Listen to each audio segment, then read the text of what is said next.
bahwa selain jaksa penuntut umum sudah menjadi tukang sulap, jaksa juga sudah tidak menggunakan ilmu hukum dalam menangani perkara saya.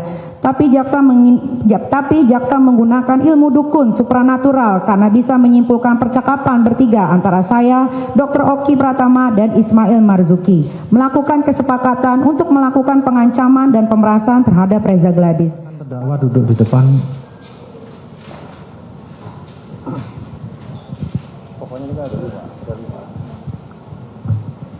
Sehat hari ini terdakwa? Iya, alhamdulillah yang mulia. Sehat, masih didampingi oleh penasihat hukumnya ya. Dan hari ini kesempatan terakhir jawab menjawab untuk penasihat hukum. Untuk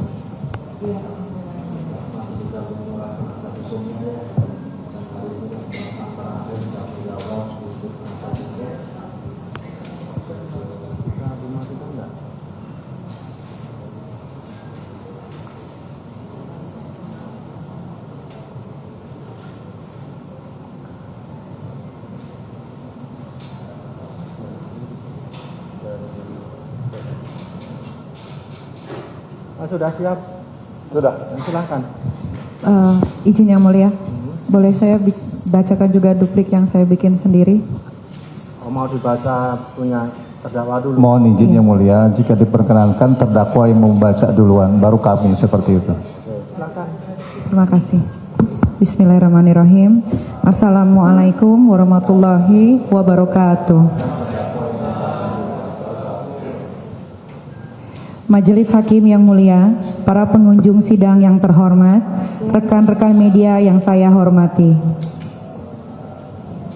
Segala puji bagi Allah Subhanahu wa taala. Yang mulia, para pengunjung sidang yang terhormat, rekan-rekan media yang saya hormati. Segala puji bagi Allah Subhanahu wa taala. Start dulu ya.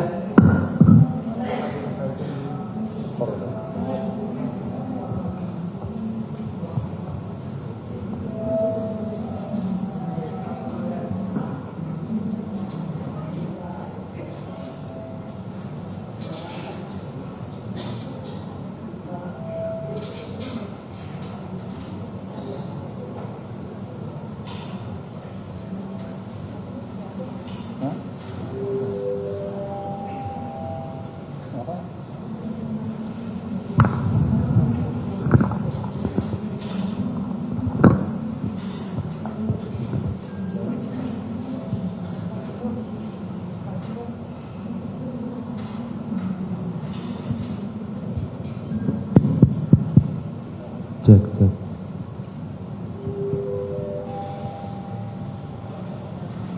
Cek. 1, 2, 2. Cek.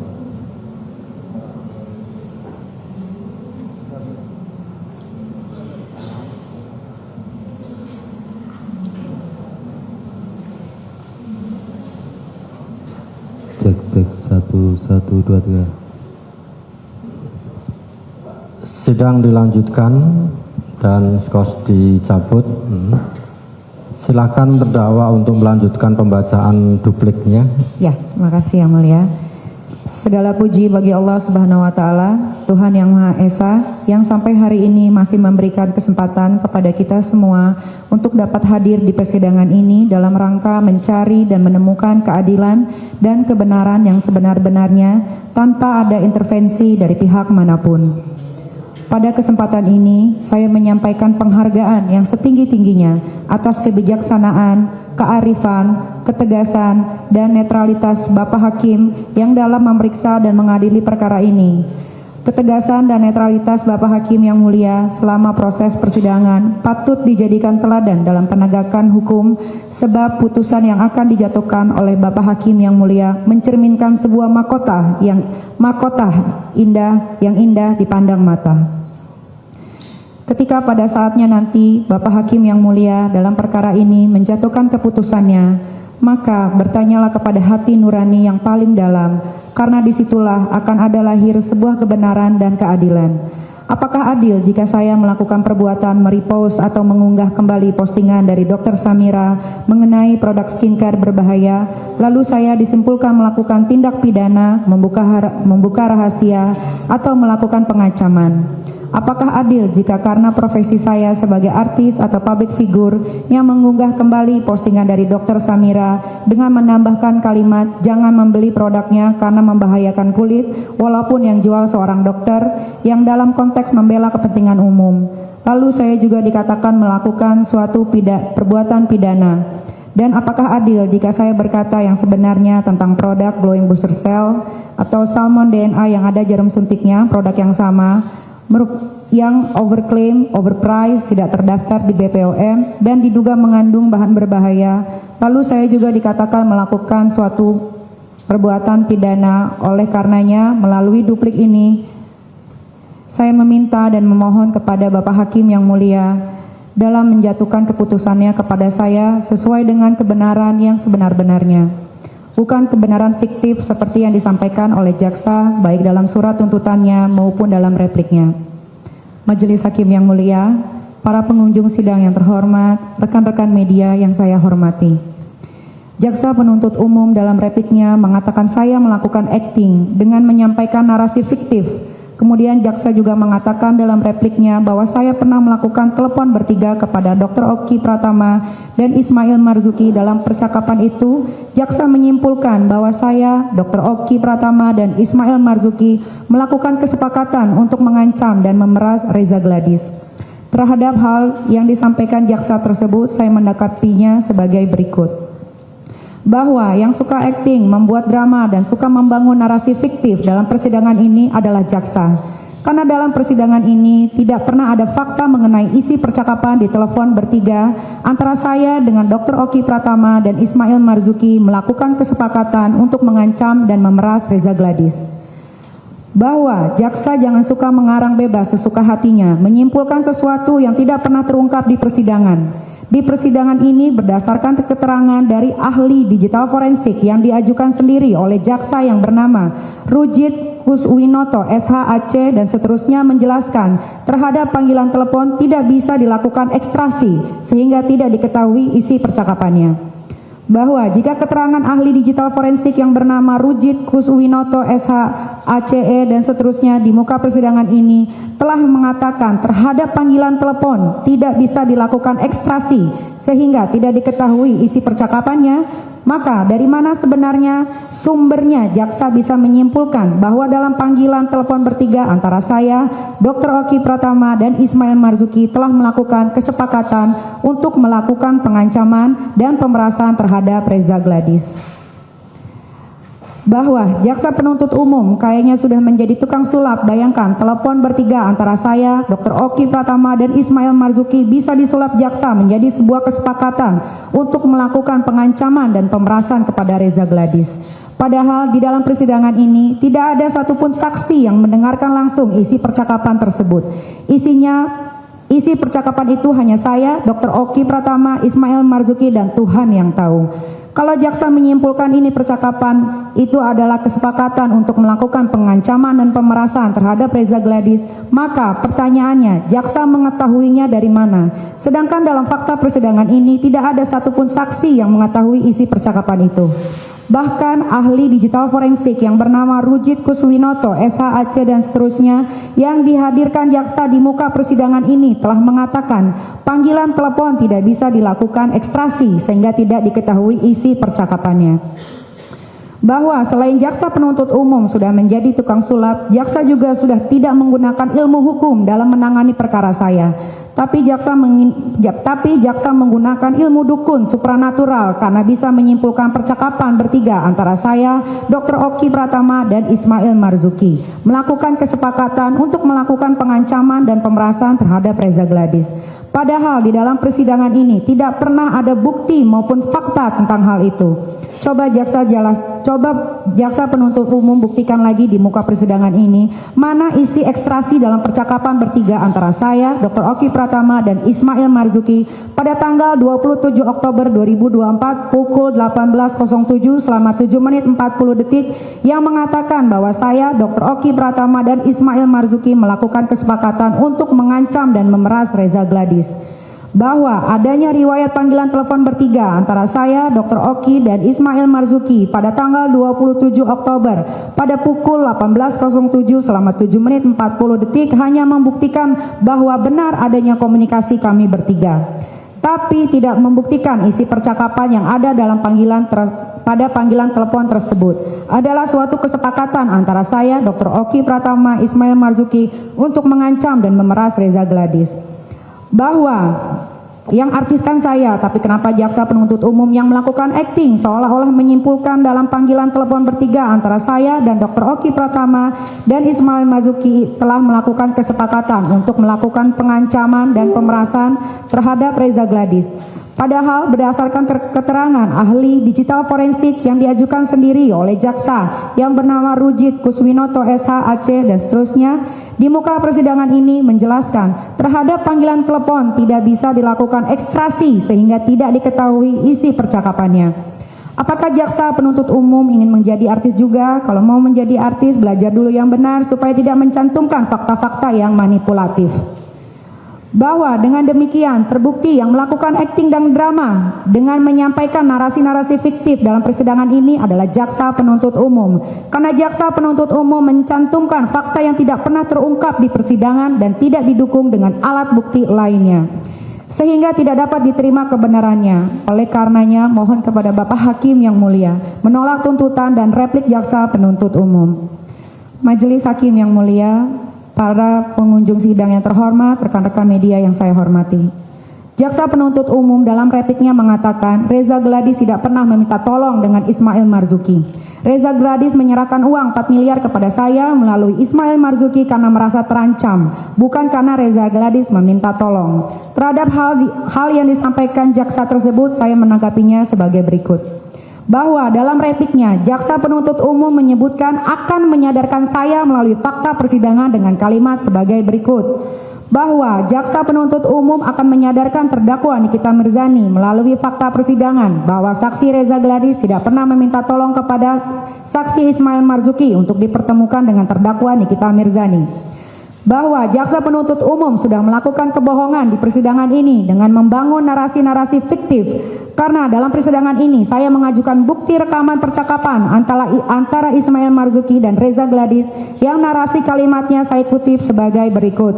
Reza Gladys, gimana ya Mail? Biar dibantu apa direview apa gimana caranya gitu? Aku bingung Mail. Ismail Marzuki, oh itu gampang, itu gampang, itu gampang. Reza Gladys, bisa ya Mail, dibantu ya Mail. Ismail Marzuki, bisa dong, bisa. Iya nanti aku tinggal konfirmasi. Aku bilang ke Nikita. Potongan percakapan di atas sudah saya jadikan bukti dalam persidangan ini sebagaimana tercantum dalam bukti nomor T50. Bahwa saya juga mau menyadarkan jaksa penuntut umum. Coba jaksa penuntut umum gunakan mata dan telinganya untuk membaca dan mendengar lagi narasi percakapan di atas yang saya transkrip ke dalam bentuk kalimat. Di situ jelas terlihat Reza Gladys meminta bantuan kepada saya melalui Ismail Marzuki. Apakah kalimat dari Reza Gladys yang mengatakan gimana ya Mail, biar dibantu apa direview apa gimana caranya gitu? Aku bingung Mail. Bukan permintaan tolong. Kalau menurut jaksa itu bukan permintaan tolong dari Reza Gladys seperti yang ada dalam repliknya, terus apa dong itu? Apakah kalimat gimana ya Mail, biar dibantu apa direview apa gimana caranya gitu? Aku bingung Mail, itu adalah kalimat permintaan Reza Gladys untuk diancam atau diperas. Baca dan dengarkan baik-baik jaksa, jangan banyak menghayal. Bahwa selanjutnya bukti Reza Gladys meminta tolong kepada saya melalui Ismail Marzuki juga terbukti dalam adanya percakapan Reza Gladys yang menyampaikan kepada Ismail Marzuki sebagai berikut. Reza Gladys, tapi Kak Niki bisa bantu aku kan Mail? Aku pengen baikan, aku nggak mau berantem, aku sama siapa nggak pernah ribut. Ismail Marzuki, iya santai-santai bisa. Reza Gladys, oke Mail sambil ketawa. Ismail Marzuki, nanti coba ya, Mail lihat dulu gimana. Reza Gladys, iya tolonglah Mail. Buat jaksa, saya juga mau menyadarkan Anda, jangan butakan hati Anda dengan membangun narasi-narasi fiktif di persidangan ini. Coba buka lebar-lebar mata dan baca baik-baik kalimat percakapan di atas. Bagian mana yang jaksa bilang kalau Reza Gladys tidak pernah meminta tolong kepada saya melalui Ismail Marzuki. Kalimatnya, tapi Kaniki bisa bantu kan Mail? Aku kan pengen baikan, aku nggak mau berantem, aku sama siapa nggak pernah ribut. Dan kalimat iya tolonglah Mail jelas-jelas merupakan kalimat permintaan tolong dari Reza Gladys kepada saya melalui Ismail Marzuki. Tapi kenapa jaksa bilang Reza Gladys tidak pernah meminta tolong kepada saya melalui Ismail Marzuki? Apakah jaksa tidak bisa membaca kalimat yang pakai tulisan bahasa Indonesia? Apa perlu kalimat percakapan itu diganti jadi bahasa Inggris, bahasa Belanda, atau bahasa Rusia supaya jaksa bisa paham? Bahwa kalau jaksa menyimpulkan itu bukan permintaan tolong dari Reza Gladys kepada saya melalui Ismail Marzuki, saran saya alangkah baiknya jika jaksa penuntut umum pergi ke dokter spesialis THT untuk melakukan pengecekan mata dan telinga agar bisa normal kembali penglihatan dan pendengarannya. Bahwa fakta lain yang membuktikan Reza Gladys meminta tolong kepada saya diperoleh dari keterangan Dr. Oki dan keterangan Ismail Marzuki, di mana dalam persidangan ini keterangan dari Dr. Oki Pratama dan Ismail Marzuki saling bersesuaian mengatakan Reza Gladys meminta bantuan saya. Bahwa berdasarkan uraian fakta tersebut di atas, maka kesimpulan jaksa penuntut umum yang mengatakan Reza Gladys tidak pernah meminta tolong kepada saya melalui Ismail Marzuki terbukti adalah kesimpulan yang penuh dengan rekayasa dan kebohongan. Oleh karenanya mohon kepada Bapak Hakim yang mulia agar menolak replik jaksa penuntut umum tersebut. Majelis Hakim yang mulia, para pengunjung sidang yang terhormat, rekan-rekan media yang saya hormati. Jaksa penuntut umum dalam repliknya mengatakan, saya telah dimanjakan oleh Bapak Hakim yang mulia. Cuman karena saya dan penasihat hukum saya mengajukan saksi meringankan dan mengajukan ahli dalam persidangan ini.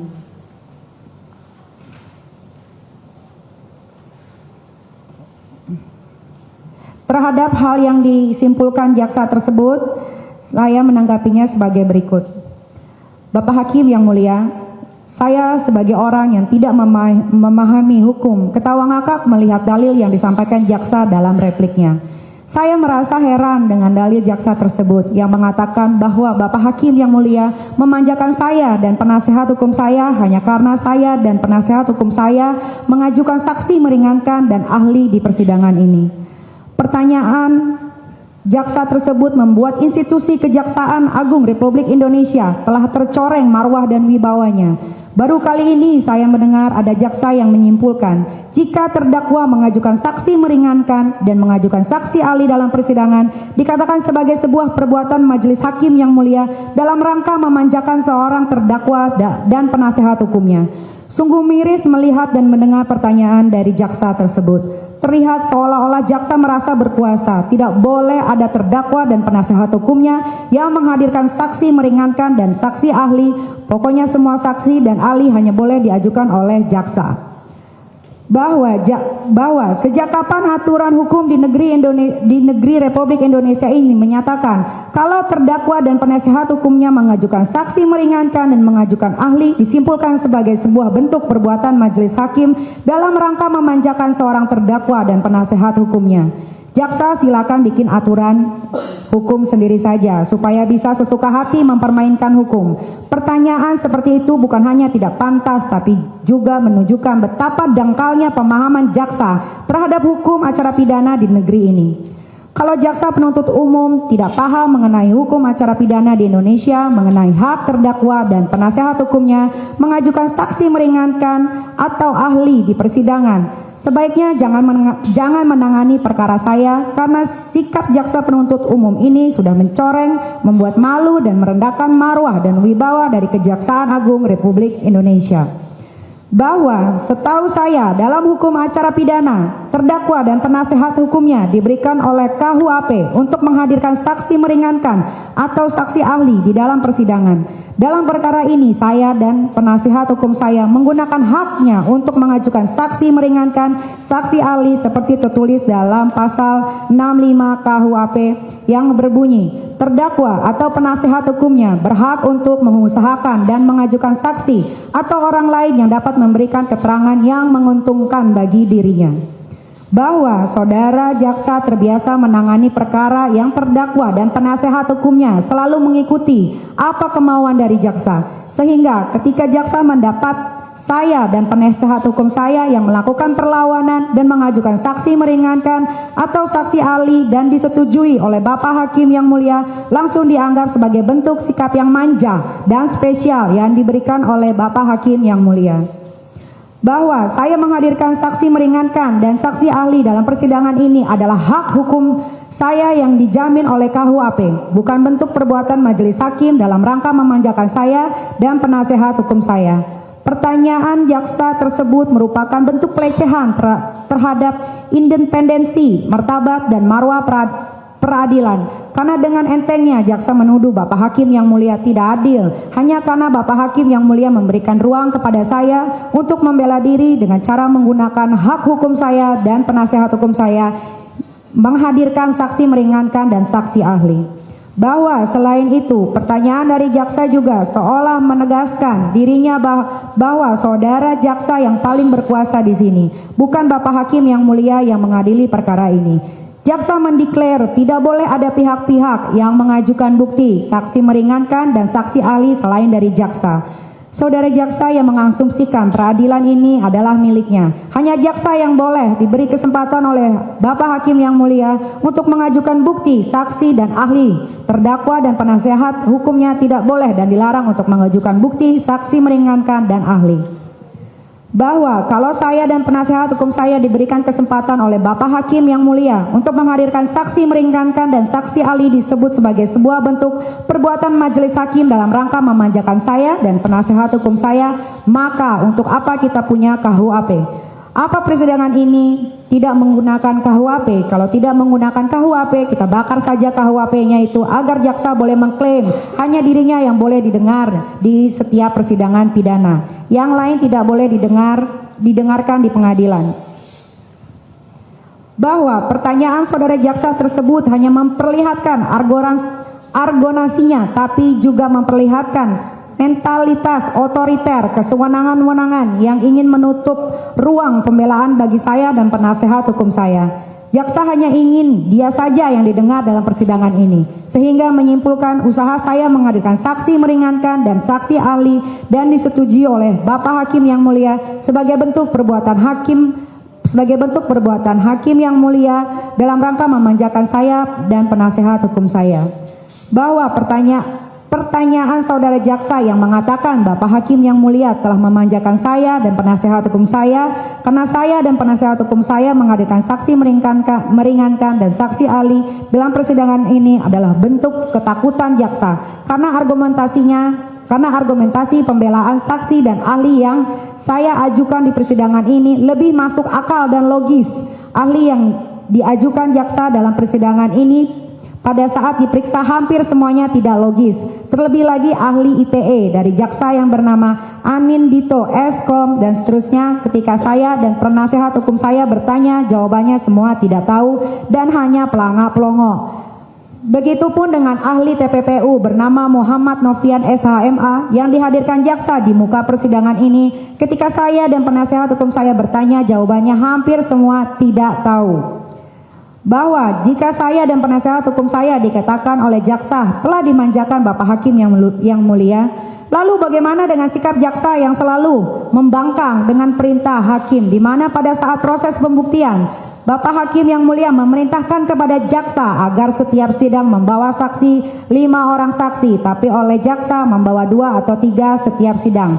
Tapi hal itu tetap ditolerir oleh Bapak Hakim yang mulia. Bahkan saudara jaksa dalam persidangan ini tidak menghadirkan ahli BPOM dan ahli psikologi, tapi hal itu juga masih ditolerir oleh Bapak Hakim yang mulia. Jadi sebenarnya siapa yang dimanjakan di sini?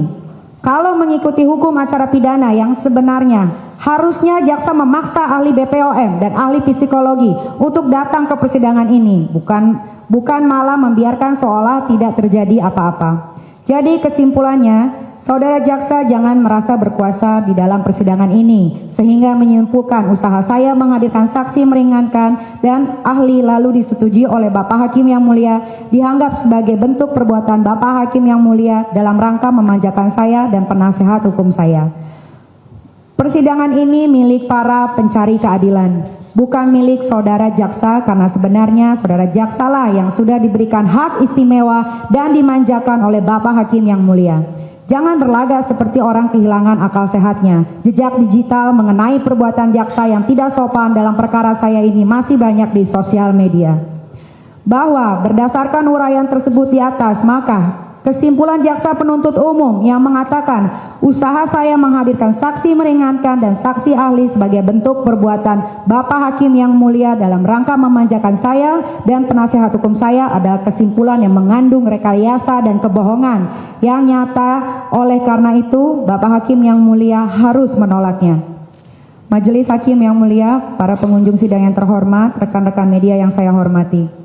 Jaksa penuntut umum dalam repliknya menyimpulkan bahwa saya yang menyuruh Ismail Marzuki untuk berkomunikasi dan meminta uang sebanyak 5 miliar kepada Reza Gladys dengan tujuan agar saya tidak menyerang dan tidak menjelek-jelekan produk maupun pribadi Reza Gladys, sehingga pada akhirnya disetujui, disepakati dan disanggupi oleh Reza Gladys sebesar 4 miliar.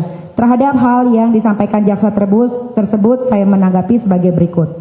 Bahwa dalam repliknya jaksa juga menguraikan perbuatan saya sebagai berikut. Bahwa sekitar pukul 13.58 WIB terdakwa Nikita Mirzani meneruskan satu gambar nota pembelian e-commerce glowing booster cell atau salmo DNA yang ada jarum suntiknya yang telah diburamkan tanggalnya kepada saksi Ismail Marzuki serta mengirim pesan, ini baru salah satu, belum semua mail, bisa hancur kredibilitas sebagai dokter, gua jamin. Bahwa selanjutnya saksi Ismail Marzuki mengirimkan satu gambar nota pembelian e-commerce salmon DNA atau glowing booster cell Glavitsha yang sudah diburamkan tanggalnya kepada saksi Reza Gladys dalam bentuk pesan gambar sekali terbuka pada aplikasi WhatsApp yang juga saksi Ismail meneruskan pesan dari terdakwa Nikita Mirzani kepada saksi Reza Gladys yang mengatakan bisa hancur kredibilitas Reza sebagai dokter, gua jamin.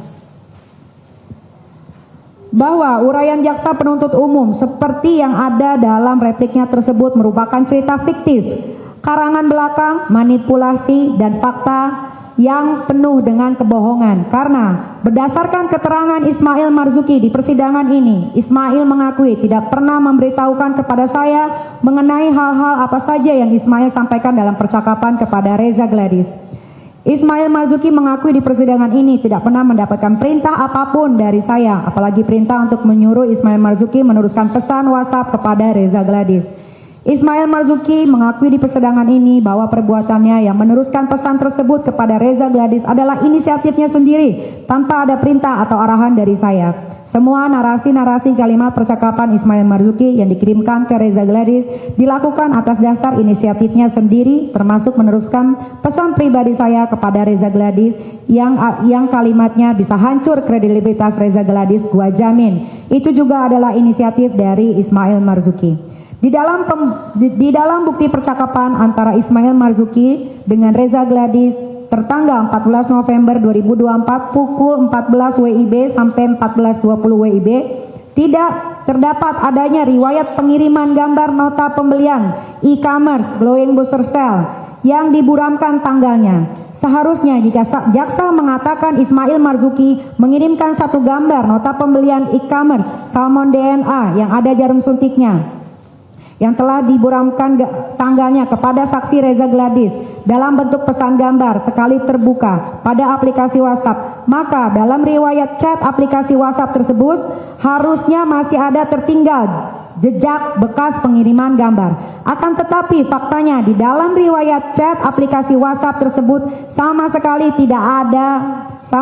tidak terdapat atau tidak ada tertinggal jejak bekas pengiriman gambar. Fakta mengenai tidak terdapat adanya jejak bekas riwayat pengiriman satu gambar nota pembelian salmon DNA yang ada jarum suntiknya yang dijual di e-commerce yang tanggalnya sudah diburamkan pada tanggal 14 November 2024 pukul 2.14 WIB sampai 14.20 WIB dikuatkan dengan keterangan saksi ahli dari jaksa sendiri yang bernama Rujit Kuswinoto SH dan seterusnya.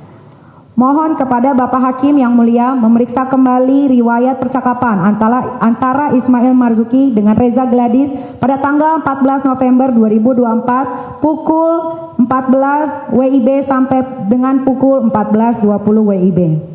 Bahwa artinya jaksa terbukti dalam repliknya telah membuat sebuah cerita fiktif dengan narasi-narasi yang penuh dengan karangan belakang, manipulasi dan fakta yang mengandung kebohongan, bukan didasarkan fakta hukum yang sebenarnya, sehingga kesimpulan jaksa yang mengatakan saya yang menyuruh Ismail Marzuki untuk berkomunikasi dan meminta uang sebanyak 5 miliar kepada Reza merupakan kesimpulan yang bohong. Bahwa begitupun dengan kesimpulan jaksa yang mengatakan saya bersama-sama dengan saksi Ismail Marzuki mengirimkan 3 gambar salmon DNA atau glowing buzzer cell, 1 gambar nota pembelian e-commerce glowing buzzer cell yang telah diburamkan tanggalnya kepada saksi Reza Gladys Pretiasari dalam bentuk pesan gambar sekali terbuka pada aplikasi WhatsApp dijadikan sebagai alat untuk mengancam Reza Gladys merupakan kesimpulan yang bohong. Karena faktanya di dalam chat aplikasi WhatsApp antara Ismail Marzuki dan Reza Gladys telah terbukti tidak terdapat adanya jejak bekas riwayat pengiriman 1 gambar nota pembelian e-commerce salmon DNA yang ada jarum suntiknya yang telah diburamkan tanggalnya pada tanggal 14 November 2024 pukul 14 sampai 14.20 WIB, sehingga replik jaksa haruslah ditolak. Majelis Hakim yang mulia, para pengunjung sidang yang terhormat, rekan-rekan media yang saya hormati, jaksa penuntut umum dalam repliknya mengatakan bahwa perubahan pasal yang dilakukannya sah-sah saja karena jaksa menyimpulkan bahwa dia adalah penguasa dan pengendali perkara dengan mengutip asas dominus litis. Terhadap yang disampaikan jaksa tersebut saya menanggapinya sebagai berikut.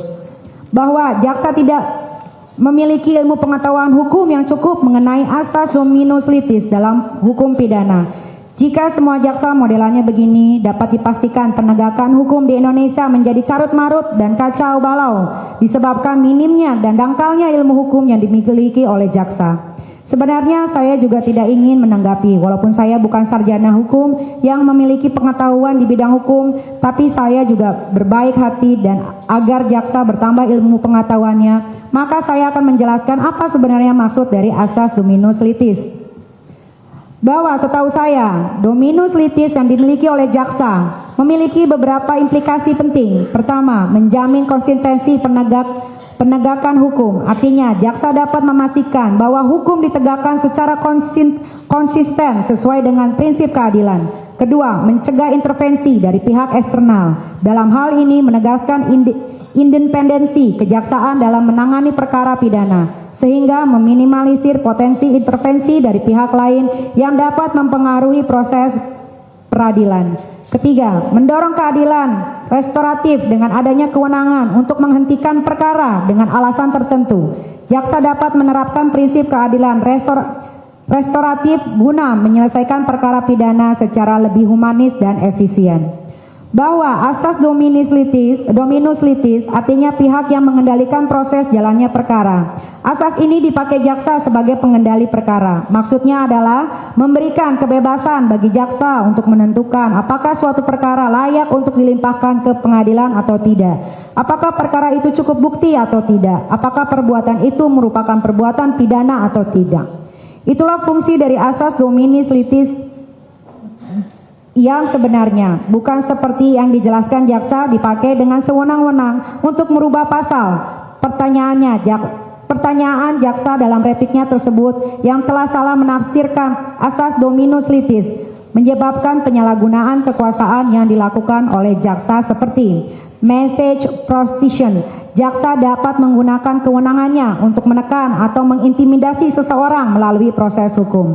Abuse of power, adanya kendali penuh dari jaksa tanpa mekanisme pengawasan yang kuat dapat disalahgunakan untuk kepentingan pribadi atau kelompok tertentu. Overkriminalisasi, jaksa berpotensi menjatuhkan tuntutan secara tidak adil atau berlebihan jika tidak ada kontrol yang memadai. Bahwa jaksa yang menangani perkara saya ini tidak mempunyai ilmu pengetahuan hukum yang cukup dalam bidang hukum. Akibatnya, jaksa telah salah menafsirkan asas dominus litis. Jaksa yang menangani perkara ini sesuka hatinya merubah-rubah pasal dengan berlindung di balik asas dominus litis. Padahal sesungguhnya asas itu bukan dipakai untuk merubah-rubah pasal, tapi dipakai untuk menentukan apakah suatu perkara layak untuk dilimpahkan ke pengadilan atau tidak. Apakah perkara itu cukup bukti atau tidak. Apakah perbuatan itu merupakan perbuatan pidana atau tidak. Saya memaklumi jika jaksa dan dalam perkara ini salah menafsirkan asas dominus litis karena masih belajar semua. Akan tetapi saya sarankan kepada jaksa agar sekolah lagi belajar menafsirkan asas hukum yang benar, biar tidak menjadi sesat dan menyesatkan.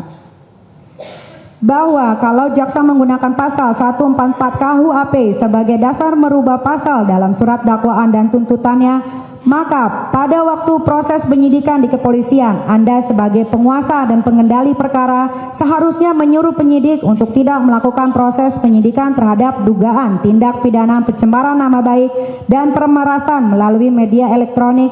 Dan kenapa jaksa membiarkan penyidik melakukan proses penyidikan dengan pasal 368 KUHP bukan dengan pasal 369 ayat 1 KUHP?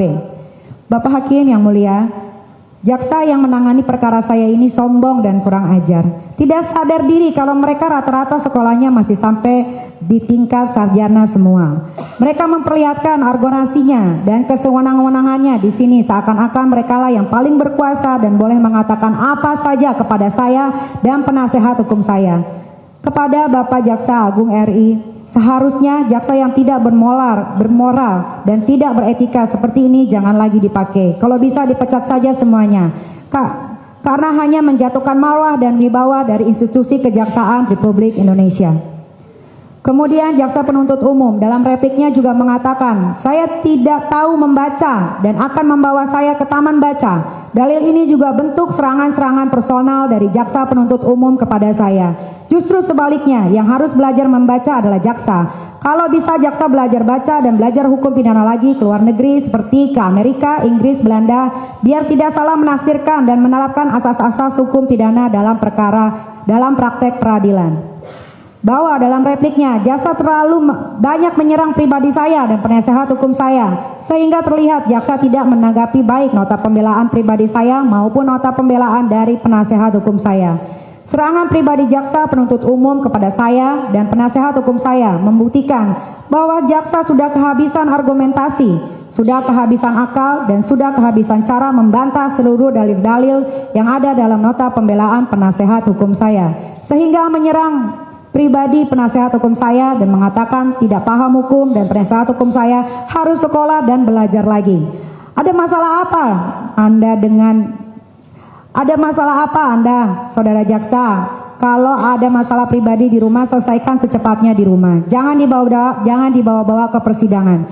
Akibatnya jaksa penuntut umum serampangan membuat serangan-serangan yang membabi buta. Majelis Hakim yang mulia, para pengunjung sidang yang terhormat, rekan-rekan media yang saya hormati, dalam repliknya jaksa penuntut umum mengatakan bahwa saya jangan mencederai keadilan dengan mendesain seolah-olah saya sebagai korban. Jaksa mengatakan saya harus mengedepankan dan menjunjung tinggi nilai-nilai keadilan yang diatur dalam undang-undang berdasarkan argumentasi yuridis. Terhadap hal yang disampaikan jaksa tersebut, saya menanggapinya sebagai berikut. Saya sampaikan kepada jaksa penuntut umum, jangan menceramahi saya dengan mengatakan kepada saya harus mengedepankan dan menjunjung tinggi nilai-nilai keadilan, karena faktanya saudara jaksa sendiri mencederai nilai-nilai keadilan dengan cara memperkosa dan mempercundangi hukum. Hal ini tergambar dari salah satu perbuatan jaksa yang berada di kasus Trenggiling pada Pengadilan Negeri Jakarta Barat.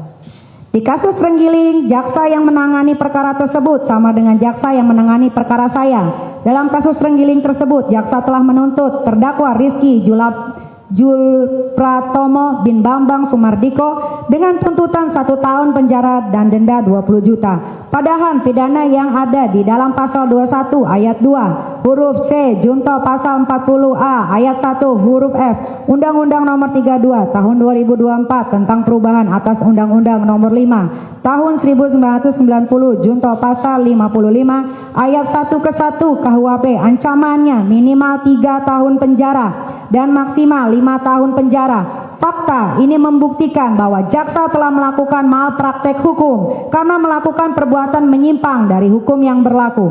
Jadi kepada jaksa, jangan bicara keadilan kalau Anda sendiri memperlihatkan ketidakadilan itu melalui surat tuntutan terhadap terdakwa Rizky Jalu Pratomo bin Bambang Sumardiko dalam kasus Trenggiling. Saudara jaksa harus banyak berkaca, jangan membicarakan diri sendiri melalui orang lain. Tindakan jaksa yang sudah memperkosa dan mempercundangi hukum sudah membuat malu institusi Kejaksaan Agung Republik Indonesia. Dalam salah satu materi yang ada di dalam nota pembelaan pribadi saya adalah membahas tentang kasus Trenggiling yang hukumannya telah diporak-porandakan oleh jaksa. Akan tetapi dalam repliknya, jaksa penuntut umum tidak memberikan tanggapan terkait hal ini. Karena sesungguhnya jaksa penuntut umum tahu bahwa mereka telah memperbaikan hukum sesuka hatinya dengan dalil mengatasnamakan negara. Padahal jelas dan nyata perbuatan jaksa penuntut umum tersebut telah bertentangan dengan hukum. Bagaimana mungkin dalam pasal 21 ayat 2 huruf C junto pasal 40A ayat 1 huruf F Undang-Undang nomor 32 tahun 2024 tentang perubahan atas Undang-Undang nomor 5 tahun 1990 junto pasal 55 ayat 1 ke 1 KUHP telah mengatur ancaman pidananya minimal 3 tahun, tapi malah dituntut dengan tuntutan 1 tahun kepada pelaku. Ini sudah cukup membuktikan bahwa jaksa penuntut umum bertindak sesuka hatinya, bertindak sewenang-wenang dan menghalalkan segala cara untuk kepentingannya, bukan untuk kepentingan penegakan hukum. Selanjutnya, dalam penelusuran saya yang saya lakukan di Google, saya juga pernah menemukan latar belakang mengenai perbuatan jaksa yang badannya gendut, mohon maaf saya nggak tahu namanya, yang juga tidak sesuai hukum, di mana jaksa tersebut dalam perkara Olivia Nathania telah menghilangkan pasal pemalsuan surat dalam kasus tersebut yang dilaporkan oleh korban atas dasar adanya pemalsuan dan penipuan. Tapi menurut jaksa, mohon maaf yang badannya gendut, menghilangkan pasal pemalsuan surat. Padahal jelas-jelas dalam kasus tersebut terlihat adanya pemalsuan surat yang dilakukan oleh pelaku. Sehingga kesimpulannya, menurut saya jaksa yang menangani perkara saya ini adalah jaksa yang sudah mahir dan terlatih untuk melakukan rekayasa dan kebohongan dalam persidangan. Majelis Hakim yang mulia, para pengunjung sidang yang terhormat, rekan-rekan media yang saya hormati, dalam repliknya jaksa penuntut umum mengatakan bahwa saya lulusan D3 tidak memiliki kapasitas kompeten untuk melakukan edukasi mengenai skincare ke masyarakat, dan karena saya memiliki followers di akun TikTok sebanyak 7,6 juta melebihi followers Reza Gladys yaitu sebanyak 6,7 juta, maka saya memanfaatkan hal tersebut dengan menjelek-jelekan produk dan pribadi Reza Gladys. Terhadap hal yang disampaikan jaksa tersebut, saya menanggapi sebagai berikut.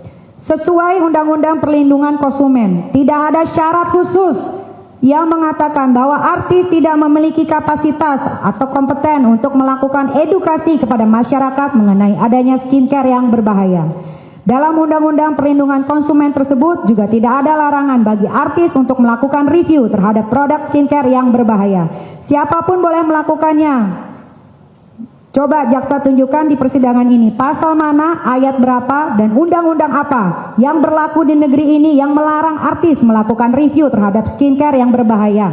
Jaksa jangan asal bicara. Selanjutnya, dalam perkara ini yang dimaksud oleh jaksa adalah akun TikTok saya yang bernama Nikita Huruhara memiliki follower sebanyak 7,6 juta adalah tidak benar dan merupakan kebohongan nyata dari jaksa. Buktinya terlampir di belakang yang mulia. Kebohongan pertama dan diperlihatkan oleh jaksa dalam persidangan ini adalah akun TikTok saya yang bernama @Nikita Huruhara, followersnya cuma 1,5 juta, bukan 7,6 juta. Kebohongan kedua yang dilakukan dan diperlihatkan oleh jaksa dalam persidangan ini adalah di akun TikTok saya bernama @Nikita Huruhara tidak pernah menjelek-jelekan produk Reza Gladys, tapi saya hanya merepost atau mengunggah kembali postingan dari Dr. Samira. Kebohongan ketiga yang dilakukan dan diperlihatkan oleh jaksa dalam sidang ini adalah pada bulan Oktober 2024 sampai bulan Desember 2024 saya tidak pernah menjelek-jelekan pribadi Reza Gladys. Kalau saya dikatakan telah menjelek-jelekan pribadi Reza Gladys, artinya tuduhan yang ditunjukkan jaksa kepada saya salah karena menggunakan pasal 27B ayat 2 junto pasal 45 ayat 10 huruf A Undang-Undang ITE. Bukan menggunakan pasal pencemaran nama baik yang diatur dalam pasal 27 ayat 3 junto pasal 45 ayat 3 Undang-Undang ITE. Majelis Hakim yang mulia, para pengunjung sidang yang terhormat, rekan-rekan media yang saya hormati, bahwa dalam repliknya jaksa umum mengatakan bahwa saya telah melakukan tindak pidana pencucian uang.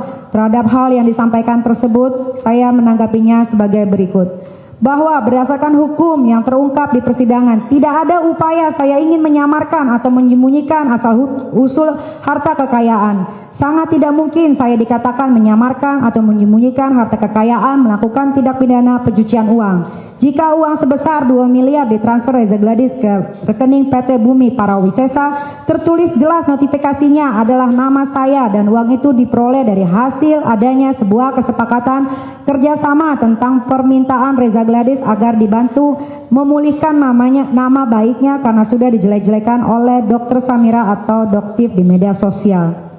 Bukti adanya kesepakatan kerjasama yang terjadi dapat dilihat dari pengakuan Reza Gladys di persidangan ini, yang mana Reza Gladys di muka persidangan mengatakan pemberian uang kepada Ismail Marzuki dilakukan karena adanya kesepakatan, dan keterangan itu didengar sendiri oleh Bapak Hakim yang mulia, bahwa tidak ada harta yang saya samarkan atau saya sembunyikan asal-usulnya. Semuanya jelas, pembelian rumah yang saya lakukan di PT Bumi Parawisesa semua jelas menggunakan nama saya pribadi. Uang pembayarannya pun atas nama saya. Rekening yang digunakan atas nama saya. Kemudian saya bukan orang yang menjadi bagian dari PT Bumi Parawisesa. Saya bukan pendiri dari perusahaan itu. Saya juga bukan orang yang mengendalikan atau terafiliasi dengan perusahaan tersebut. Sehingga dengan fakta itu saya tidak dapat dikatakan melakukan tindak pidana pencucian uang. Jika kasus pencucian uang ini dipaksakan kepada saya, maka sesungguhnya Reza Gladys juga adalah pelaku pencucian uang, karena uang yang diberikan kepada saya adalah uang dari hasil kejahatan yang dilakukannya untuk menjual produk skincare yang overclaim, overpriced, tidak terdaftar di BPOM dan ditempel stiker dan mengandung bahan berbahaya. Apalagi Kepala BPOM dalam rilisnya yang resmi sudah mengatakan produk skincare yang overclaim, overpriced, tidak terdaftar di BPOM dan mengandung bahan berbahaya adalah bentuk tindak pidana. Hal ini seperti yang dijelaskan oleh ahli pidana bernama Prof. Dr. Suparji di muka persidangan ini mengatakan, kalaupun perkara pencucian uang ini dipaksakan kepada Nikita Mirzani, maka seharusnya menurut hukum si pemberi uang yakni Reza Gladys diproses secara hukum terlebih dahulu, karena Reza Gladys telah memperoleh kekayaan uang melalui hasil kejahatannya yang menjual produk-produk skincare berbahaya yang tidak terdapat di BPOM. Reza Gladys telah menyamarkan asal-usul hartanya. Berdasarkan uraian-uraian fakta-fakta tersebut di atas, maka kesimpulan yang bisa saya sampaikan adalah sebagai berikut. Jaksa sudah kehabisan akal dan kehabisan argumentasi, sehingga dalam repliknya terlalu banyak menyerang pribadi saya dan khususnya menyerang pribadi penasehat hukum saya. Jaksa tidak fokus menanggapi materi nota pembelaan, baik nota pembelaan pribadi saya maupun nota pembelaan penasehat hukum saya. Jaksa punya masalah keluarga di rumah yang dibawa-bawa ke pengadilan sehingga lebih fokus menyerang dengan membabi buta. Jaksa membangun narasi-narasi fiktif, merekayasa fakta-fakta persidangan dan membuat banyak kebohongan dalam menyusun repliknya. Jaksa telah melecehkan lembaga peradilan karena menuduh Bapak Hakim yang mulia tidak adil hanya karena Bapak Hakim yang mulia memberi ruang kepada saya untuk membela diri. Jaksa telah arogan dan memperlihatkan mentalitas otoriter ke sewenang-wenangannya karena hanya ingin dia saja yang didengar dalam persidangan ini, sehingga menyimpulkan usaha saya menghadirkan saksi meringankan dan saksi ahli dan disetujui oleh Bapak Hakim yang mulia sebagai bentuk perbuatan Bapak Hakim yang mulia dalam rangka memanjakan saya dan penasehat hukum saya. Tidak terbukti kalau saya melakukan ancaman, pencemaran, atau ancaman membuka rahasia terkait produk Glowing Booster Cell atau salmon DNA yang ada jarum suntiknya.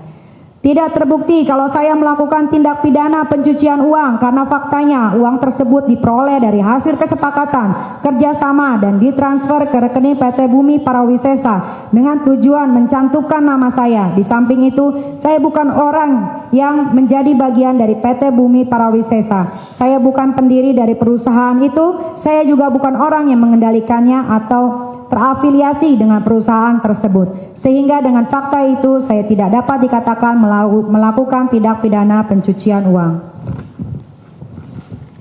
Majelis Hakim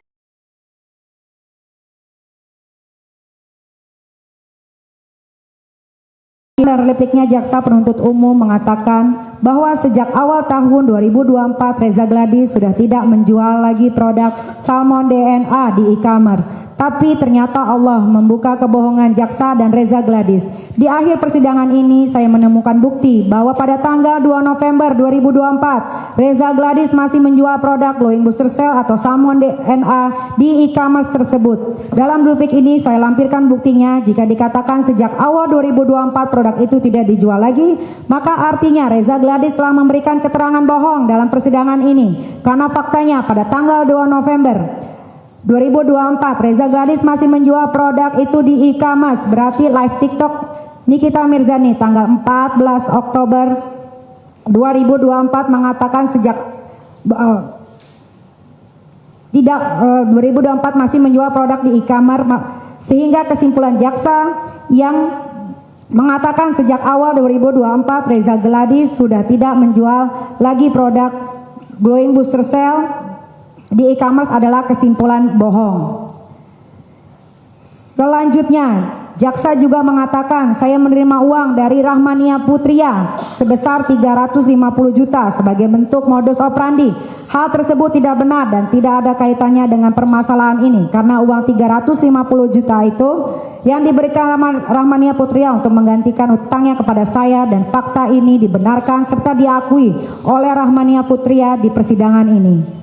Berdasarkan uraian-uraian fakta hukum tersebut di atas, maka dengan demikian mohon kepada Bapak Hakim yang mulia untuk menolak seluruh dalil-dalil yang disampaikan jaksa penuntut umum dalam repliknya. Majelis Hakim yang mulia, para pengunjung sidang yang terhormat, rekan-rekan media yang saya hormati. Penting untuk saya sampaikan kembali bahwa tidak ada satupun bentuk ancaman, paksaan, pemerasan, apalagi kejahatan pencucian uang yang saya lakukan.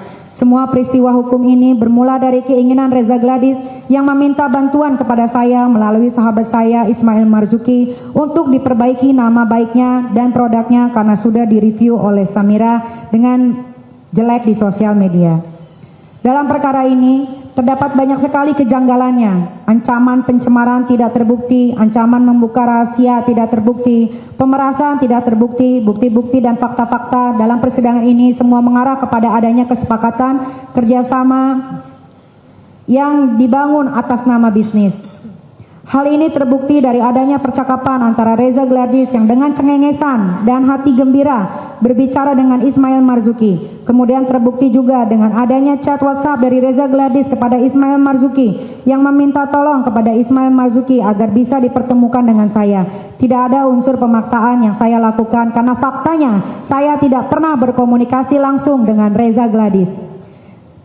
Selama kurang lebih 8 bulan ini saya dimasukkan ke dalam penjara. Padahal saya tidak pernah melakukan perbuatan seperti yang dituduhkan kepada jaksa penuntut umum kepada saya. Saya tidak pernah mengancam, saya tidak pernah memaksa, saya tidak pernah memeras, apalagi melakukan pencucian uang. Saya juga diperlakukan tidak adil dalam proses hukum ini. Mulai dari tingkat penyidikan di kepolisian sampai tingkat kejaksaan. Karena saya menduga semua ini telah didesain sedemikian rupa oleh pihak-pihak yang ingin memenjarakan saya. Dan bahkan saya menduga adanya tindak pidana korupsi berupa suap atau gratifikasi seperti yang sudah saya laporkan ke Komisi Pemberantasan Korupsi. Tidak ada lagi harapan saya terhadap aparat penegak hukum lain selain berharap kepada Bapak Hakim yang mulia selaku wakil Tuhan di muka bumi ini. Oleh karenanya saya ingin mengatakan kepada Bapak Hakim yang mulia, saya bukan penjahat apalagi pelaku kejahatan pencucian uang. Untuk itu, saya mohon kepada Bapak Hakim yang mulia agar membebaskan saya karena saya sama sekali tidak pernah melakukan perbuatan pidana seperti yang dituduhkan oleh jaksa penuntut umum. Demikian duplik ini saya buat dan saya sampaikan kepada Bapak Hakim yang mulia. Atas dikabulkannya, saya ucapkan terima kasih. Assalamualaikum warahmatullahi wabarakatuh.